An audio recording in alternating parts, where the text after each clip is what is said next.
अस्सलाम वालेकुम, मैं हूं हस्साम रहमान। आज हम डिस्कस करेंगे इलेक्ट्रिक पोटेंशियल। इस टॉपिक को डिस्कस करने से पहले हम एक एनालॉजी डिस्कस करते हैं, यानी एक मिसाल डिस्कस करते हैं जिससे हमें ये टॉपिक आसानी से समझ आ जाएगा। लेट्स सपोज ये आपके पास अर्थ है, ये ज़मीन है और ज़मीन पर ये पॉइंट ए है, जबकि ज़मीन से दूर एक ये पॉइंट बी है। अब ज़मीन किसी भी चीज़ को अपनी तरफ ग्रेविटी की वजह से अट्रैक्ट करती है। फ़र्ज़ करें एक बॉडी एम है जो कि ज़मीन के ऊपर पड़ी हुई है। जब ये ज़मीन पे पड़ी हुई है ना, तो उस वक़्त इसके अंदर जो पोटेंशियल एनर्जी है वो 0 है और काइनेटिक एनर्जी मैक्सिमम है। हाँ, लेकिन अगर हम इसको यहाँ से उठाकर इस यानी ए पॉइंट से उठाकर पॉइंट बी पे ले जाते हैं इस मास एम को, तो दरअसल हमें यहाँ से यहाँ तक ले जाने के लिए ग्रेविटी के अगेंस्ट काम करना पड़ेगा। फोर्स ऑफ ग्रेविटी के अगेंस्ट हमें फोर्स लगानी पड़ेगी इसको यहाँ से यहाँ तक मूव करने के लिए। तो हमने इस मास एम को यहाँ से यहाँ तक ले जाने के लिए जो इस पे फोर्स लगाई, जो हमने वर्क किया, वो वर्क इसके अंदर स्टोर हो जाएगा पोटेंशियल एनर्जी की शक्ल में।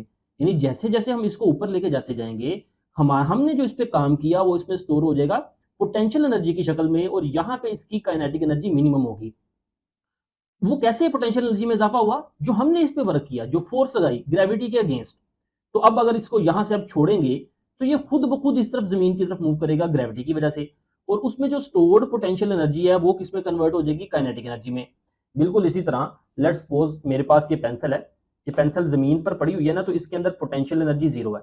तो मैंने इसके ऊपर ये फोर्स लगाई, इसको ग्रेविटी के अगेंस्ट ऊपर उठाया पॉइंट ए से इस पॉइंट बी तक। तो मैंने जो इस पे वर्क किया, जो फोर्स लगाई, वो इस चीज के अंदर किस शक्ल में स्टोर होगी? पोटेंशियल एनर्जी की शक्ल में। तो जब मैं इसको छोड़ूंगा, वो पोटेंशियल एनर्जी किस में कन्वर्ट हो जाएगी? काइनेटिक। यानी जब ये मूव कर रही थी यहां से यहां नीचे जा रही थी, पोटेंशियल एनर्जी कन्वर्ट होगी किसमें? काइनेटिक एनर्जी में। तो उम्मीद है आपको ये चीज समझ आ गई होगी। तो यहाँ इस पॉइंट पर पोटेंशियल एनर्जी क्या है? mgh। मतलब ये कि जो मास m है, ये नीचे तो किस वजह से आएगा? फोर्स ऑफ ग्रेविटी की वजह से, लेकिन हम अगेंस्ट इसको मूव करना है तो ये एक्सटर्नल फोर्स लगानी पड़ेगी। इसी चीज को ध्यान में रखते हुए आप इस चीज को पढ़ें। Consider a positive charge Q naught which is allowed to move in electric field produce between two oppositely charged parallel plates. हमारे पास ये पैरेलल प्लेट्स हैं, ये प्लेट्स ए नेगेटिव चार्ज है, बी पे पॉजिटिव चार्ज है। तो इसके अंदर हम ये पॉजिटिव चार्ज प्लस यानी पॉजिटिव चार्ज को मूव करवाएंगे। वो कह रहा है positive charge move from B to A. फर्ज करें इस पॉजिटिव चार्ज को हम इस बी प्लेट पे छोड़ते हैं, इस बी पॉइंट पर। अब बी पे भी पॉजिटिव चार्ज है, ये भी पॉजिटिव चार्ज है, ये रिपेल करेंगे, तो ये बी से, जाहिर बात है रिपेल करेंगे तो पॉजिटिव चार्ज ऑटोमेटिकली बी से ए की तरफ आएगा। जिस तरह यहाँ पे ये, इसको हम यहाँ पे छोड़ें तो ये बी से ए की तरफ आता था ना ये मास, तो बिल्कुल पॉजिटिव चार्ज भी इस बी प्लेट से ए की तरफ आएगा। Will gain kinetic energy. जिस तरह हम इसको छोड़ते थे तो stored potential energy, kinetic energy जब ये नीचे मूव करेगा तो काइनेटिक एनर्जी में कन्वर्ट होगी। बिल्कुल इसी तरह जब ये चार्ज इस इलेक्ट्रिक फील्ड में मूव करेगा बी से ए की तरफ, तो इसके अंदर काइनेटिक एनर्जी जो सी है वो गेन करेगा। यानी ये जो चार्ज है ना, ये इस इलेक्ट्रिक फील्ड की डायरेक्शन में मूव कर रहा है। लेकिन वो कह रहा है if it is move from A to B, यानी अगर हमें इस ए से बी की तरफ मूव करना पड़े, जिस तरह यहाँ पे अगेंस्ट ग्रेविटी इस मास को ए से बी की तरफ मूव करना पड़ा था, तो फिर क्या होगा? External force is needed against the electric field. यहाँ पे हमें इस ग्रेविटी के अगेंस्ट एक्सटर्नल फोर्स चाहिए थी ना ए से बी तक मूव करने के लिए। लेकिन यहाँ पे इस चार्ज को अगर हमने ए से बी पर मूव करना है, यानी फर्ज करें हमारे पास पॉइंट ए है, इस चार्ज को हमने ए से ऊपर बी पे किसी पॉइंट पर हमने मूव करना है, तो ये दरअसल अगेंस्ट इलेक्ट्रिक फील्ड हमने मूव करना है, क्योंकि इलेक्ट्रिक फील्ड की डायरेक्शन बी से ए की तरफ है। अगेंस्ट मूव करना है तो हमें क्या चाहिए? एक फोर्स चाहिए, एक्सटर्नल फोर्स चाहिए, जिस तरह इस बॉडी पे हमें एक्सटर्नल फोर्स चाहिए थी। It will gain potential energy. देखिए जब हम इस पॉइंट, इस चार्ज पर ए से बी की तरफ मूव करेंगे, जो फोर्स लगाएंगे, जो हम वर्क करेंगे, वो उसके अंदर किस शक्ल में स्टोर होगा? पोटेंशियल एनर्जी की शक्ल में। इस कंसेप्ट को ध्यान में रखिएगा।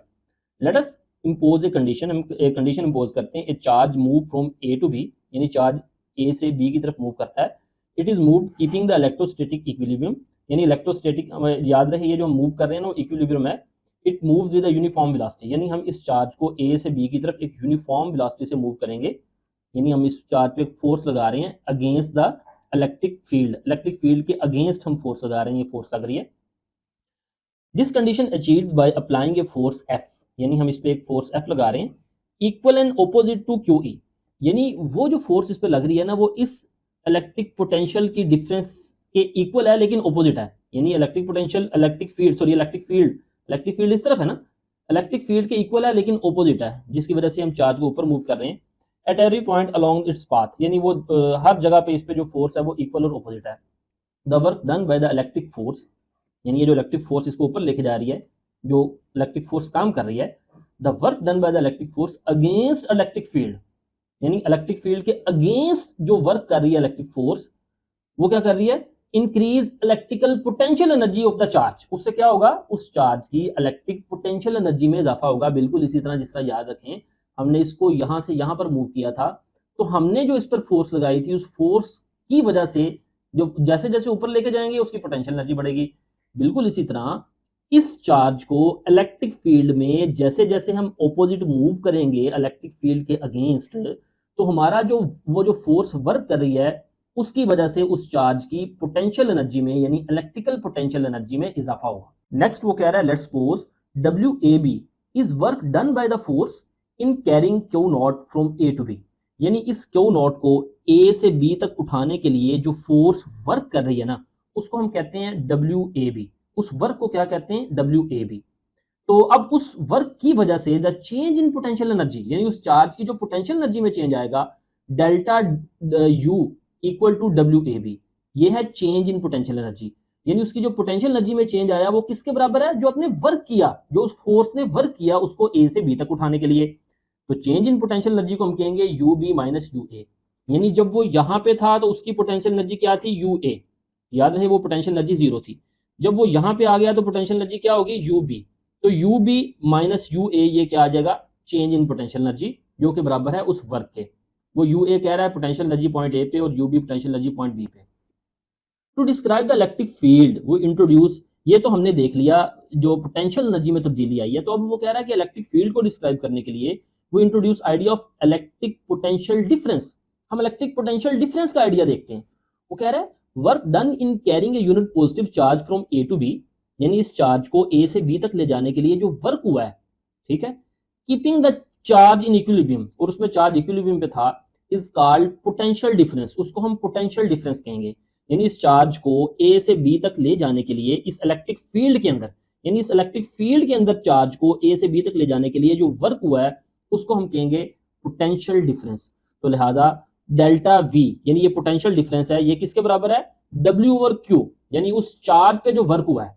पोटेंशियल डिफरेंस किसके बराबर है, उस चार्ज पे जो हमने वर्क किया उसको ए से बी तक ले जाने के लिए।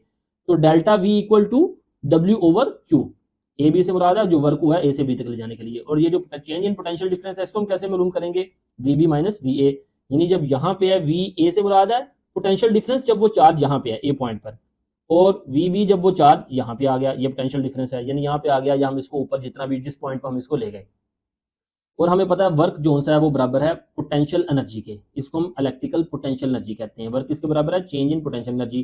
तो डब्ल्यू ओवर क्यू, इसको हम यू ओवर क्यू भी कह सकते हैं। तो अगर हम इस फार्मूले को इस तरह से, यानी delta V equal to delta U, यानी डेल्टा वी से मुराद है potential, change in potential difference, और डेल्टा यू से मुराद है चेंज इन पोटेंशियल एनर्जी। तो delta V equal to delta U over q not.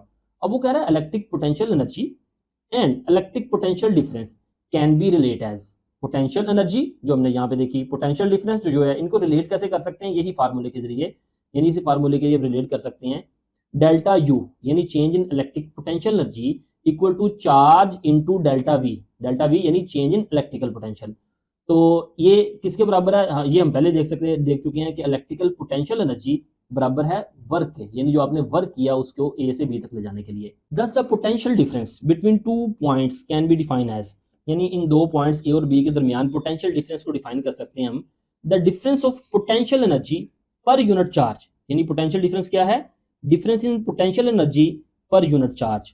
अब ये पोटेंशियल डिफरेंस का यूनिट वोल्ट है, पोटेंशियल एनर्जी का यूनिट जूल है और चार्ज का यूनिट कूलम है। इसका मतलब है अगर किसी भी दो पॉइंट्स के दरमियान पोटेंशियल डिफरेंस 1 वोल्ट एग्जिस्ट करता हो तो हमें एक चार्ज को अगेंस्ट द इलेक्ट्रिक फील्ड, यानी एक कूलम चार्ज को against the electric field move करने के लिए 1 जूल पोटेंशियल एनर्जी की जरूरत पड़ेगी। अब किसी भी इलेक्ट्रिक फील्ड के अंदर इलेक्ट्रिक पोटेंशियल के कंसेप्ट को समझने के लिए हमें एक रेफरेंस पॉइंट चाहिए जहां पे जीरो इलेक्ट्रिक पोटेंशियल हो, यानी ये जो प्लेट ए है यहाँ पे इलेक्ट्रिक पोटेंशियल क्या होगी, जीरो होगी। बिल्कुल इसी तरह जिस तरह जमीन की सतह पर पोटेंशियल एनर्जी क्या थी, जीरो, ये हमारा रेफरेंस पॉइंट था। इसके ऊपर जिस आप पॉइंट पर जाते जाएं तो जितना ऊपर जाएंगे पोटेंशियल एनर्जी बढ़ेगी, जितना और जाए और पोटेंशियल एनर्जी बढ़ेगी। तो बिल्कुल इसी तरह इलेक्ट्रिक फील्ड के अंदर हमें एक रेफरेंस चाहिए जहाँ पे पोटेंशियल एनर्जी यानी जहाँ पे हमारे जो इलेक्ट्रिक पोटेंशियल है, सॉरी इलेक्ट्रिक पोटेंशियल जीरो, तो इस पॉइंट ए पे इलेक्ट्रिक पोटेंशियल जीरो है। इससे ऊपर कोई भी इस इलेक्ट्रिक फील्ड के अंदर जो पॉइंट होगा वहां पे इलेक्ट्रिक पोटेंशियल बराबर होगा W ओवर क्यू के। तो ये था आज का टॉपिक, उम्मीद आपको समझ आई होगी। फीडबैक जरूर दीजिएगा। मिलते हैं नेक्स्ट लेक्चर के साथ। अस्सलाम वालेकुम रहमतुल्लाहि व बरकातुहू।